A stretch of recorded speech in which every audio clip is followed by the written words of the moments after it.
Então, gente, a pedido de um dos inscritos, hoje vou comentar as cenas deletadas de Atividade Paranormal 1. E antes que você diga, mas, Alex, as cenas deletadas de Atividade Paranormal 1 são muito pequenas. Não tem problema. Eu vou comentar do 1, do 2, do 3 e das fitas de Jacob DeGlosch relacionadas ao filme, em uma lapada só. Ok. Oi, gente. Sou Alex e esse é o Paranormalidade, um canal inteiro dedicado à atividade paranormal, então, sem mais delongas, bora pro vídeo. E, gente, de novo, as cenas que vou comentar estão na ordem do vídeo da descrição. Bora lá. A primeira mostra pra gente o quanto o Micah é Na verdade, aqui Kate pergunta pra ele se ele vai trabalhar hoje e ele fala que não. Micah é day trade, então pode escolher a hora e o quanto vai trabalhar. E naquele dia, ele resolveu dar uma pausa. Daí, vocês sabem, né? Cabeça vazia, oficina do... Então, acho que nesses dias de folga. Micah ficava xeretando as coisinhas do Toby. Inclusive, a próxima cena mostra um pouco disso, e eu não imaginava que eles colocariam isso no filme, nem numa cena deletada. Justamente uma cena mostrando aquela mulher que ficou possessa e cortou o próprio braço. No filme, apenas temos menção a ela. Micah poderia pegar esse tempo livre e, sei lá, estudar, ver filme, jogar videogame, transar com a Kate. Mas não. Ele fica brincando com o tinhoso de boas. Eu acredito que tiraram essa cena para a classificação indicativa do filme reduzir. Eu, particularmente, achei melhor essa cena não ir pro corte FI. As demais cenas de AP1 são os finais alternativos, que já fiz vídeo aqui no canal. Então, se você não viu ainda, tome vergonha na cara e vai lá ver. Mas só depois desse vídeo.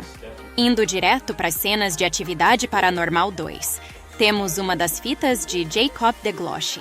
E aqui você deve estar se perguntando, por que raios eles gravaram tudo no formato VHS? O segundo filme se passa em 2006, não faz menor sentido eles fazerem isso. E de fato não faz. Uma explicação para isso é que a filmagem original foi feita em câmera digital. E depois uma das parteiras converteu tudo em VHS e colocou naquela caixa de fitas. Mas uma outra teoria que tenho é que Ali estava brincando com a câmera gigante. Aquela mesma do Dimensão Fantasma.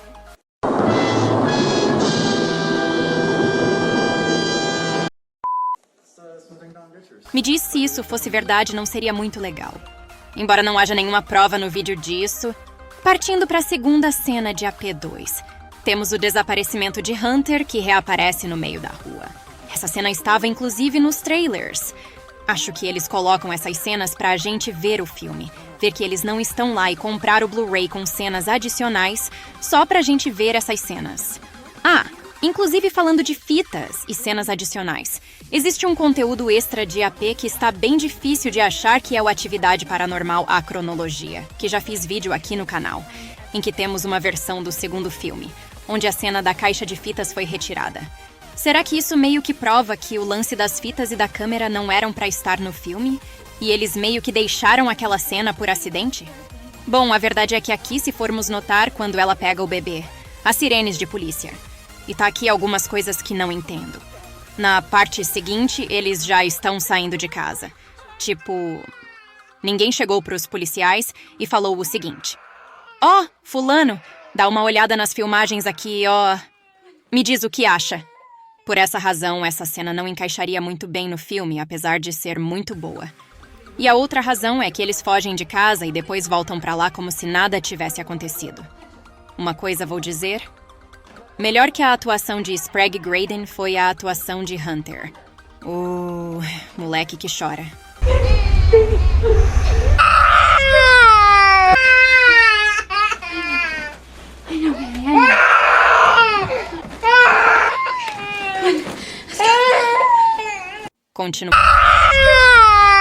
Continuando.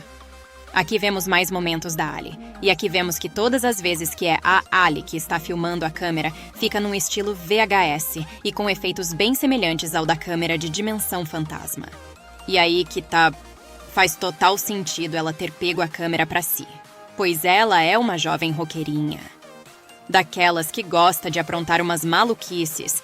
Ela viu essa câmera e se empolgou em sair filmando tudo com ela. Comenta aí se não faz mega sentido. Indo pro terceiro filme. Bom, gente, se no segundo filme, Toby precisou sumir com o filho de Christy por alguns momentos para apavorar todo mundo e aumentar o seu poder, pois Toby se alimenta do medo. Aqui o abestado do Dennis aqui já faz esse trabalho. Interessante que ele e o Micah se parecem muito nesse sentido, até fisicamente. A Kate é uma azarada mesmo. Meu Deus, que bobão.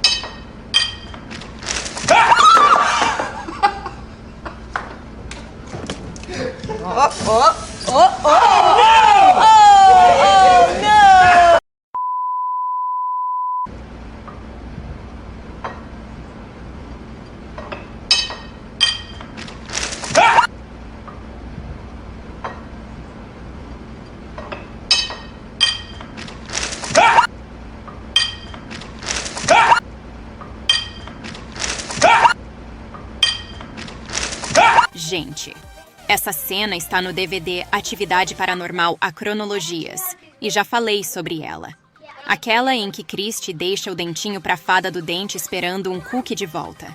E como já falei sobre essa cena, vou falar de novo. Poderia ser melhor se o cookie que tanto Christy queria o aparecesse. Tipo, os pais iam ficar tipo...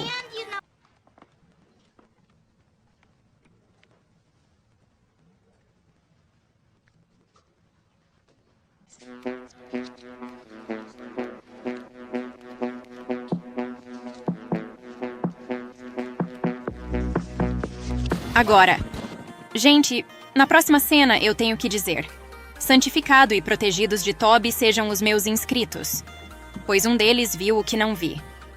Nessa cena, Dennis, o sábio, vai dialogar com Toby, muito inteligente. E o que o meu inscrito reparou aqui foi isso. Christy desenhou em seu quadro os símbolos de Toby, os mesmos que Layla usou para fazer o portal interdimensional. É por isso que ela sempre ficava no mesmo canto para falar com ele.